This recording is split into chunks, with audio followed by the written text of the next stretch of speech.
Hey everybody, what's up? And today I'm going to be reading you the story of the abandoned gold mine.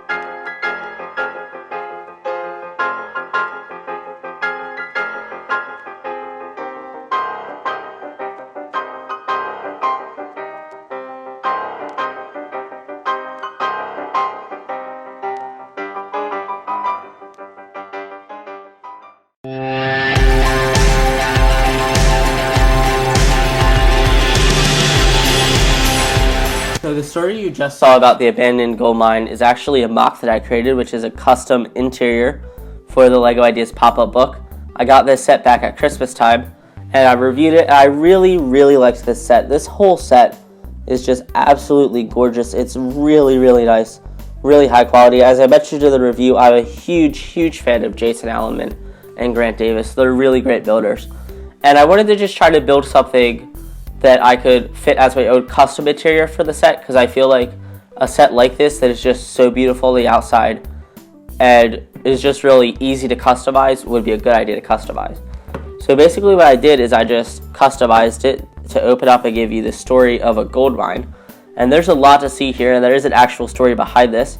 So basically the idea is that this is an abandoned, rundown gold mine, and this is actually the gold mine that used to be in my Lego city. So that is the actual story context here. This is the gold mine that used to be behind my Harry Potter area.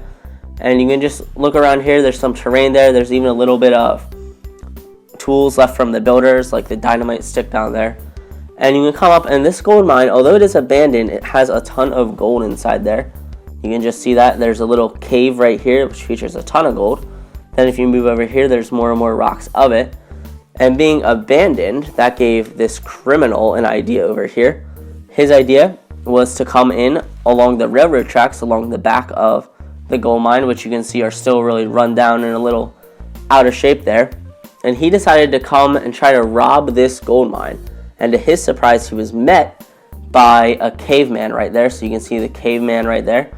And that is really the story there. So we've got this, and this is just my build here. I must say, when I was building this pop-up book, I have to say I have so much more respect now for the designers, both the fan designers and the LEGO designers of this set, because seriously, this is unbelievably difficult to make something that works for this.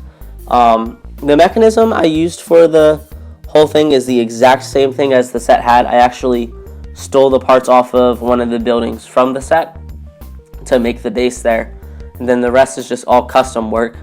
But it's really difficult because you have to make this section exactly 2 studs. You can't go any farther.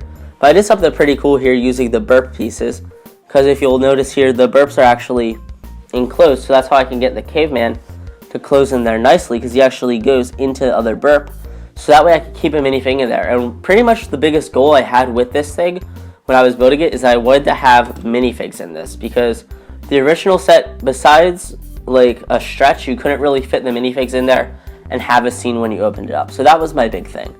Another big thing is I wanted to use all the space given to me in the book. So for example, there are studs right here on the book. There are studs right here. You've obviously got the interior. And one thing that I found interesting was that the taller your thing is, obviously the more space it would take up. As you can see, I'm literally at the limit of space. I can't go any bigger.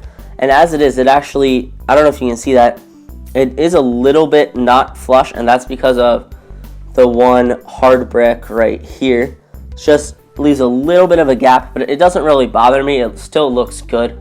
Not a problem there. But yeah, it was really hard. I have this the maximum height, and then coming around, there were 2 more studs. This is where the grandmother's bed would have been, and then where the kitchen was. So for this, I actually used a pretty cool technique where the wheelbarrow is actually in there, and it's not going anywhere because it's just pushed into the studs of the snot piece there. I don't know how well you can see that, but that's very cool. And then another thing that I'm really pleased with, this is probably my favorite detail of the whole build actually, is right down here for the sign for the explosions. I have that on the clip that was used for the Jack and the Beanstalk extension. So that was just really fun for me, because that got to really just, put every single thing to use. I don't have a piece sticking up there. I don't have anything else.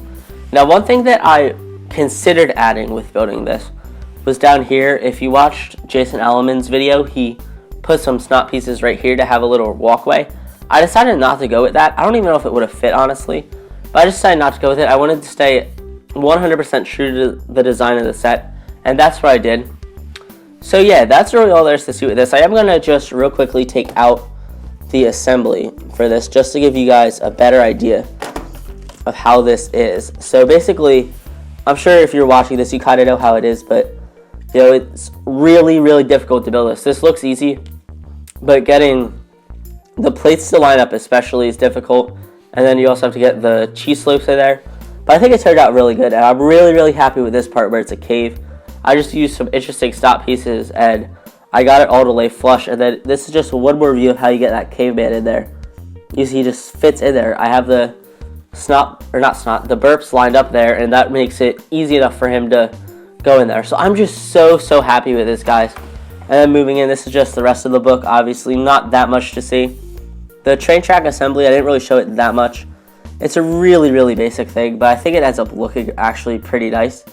Definitely would have traded out for anything else. I thought train tracks go with gold mines, and it just looks really good. And obviously, this is all intentional to make it look a little run down and old. Then there's just an alternate view of the wheelbarrow. And that's really all there is to see for this quick little custom display I've got going here. I am extremely happy with this. I cannot express that enough. This is just, like I said, a little custom mock I made of the storybook for the Gold Mine story. And what I really like about this is that if I'm going to have this displayed, I can open it up and say like, oh yeah, I built this part. And I think it just looks good. I think it looks really good. It has enough story, it has enough minifigures. It really fits everything I wanted, and it's also a great way for me to preserve my LEGO Gold Mine, being that it's not in my city anymore. So that's going to be it for this video. I think I've showed you pretty much all there is to see. Actually, nope, there's one more technique that I want to show you, because it's a technique that I'm proud of, and I've been wanting to do this for a while. This right here is a spring-loaded shooter, so I just use that to get cool textures. I think it looks really good. It's just not a normal shape from LEGO. But yeah, other than that, that actually is it for this video. Thank you all so much for taking the time to watch this video. As I mentioned in the beginning, so much respect to the designers of the set.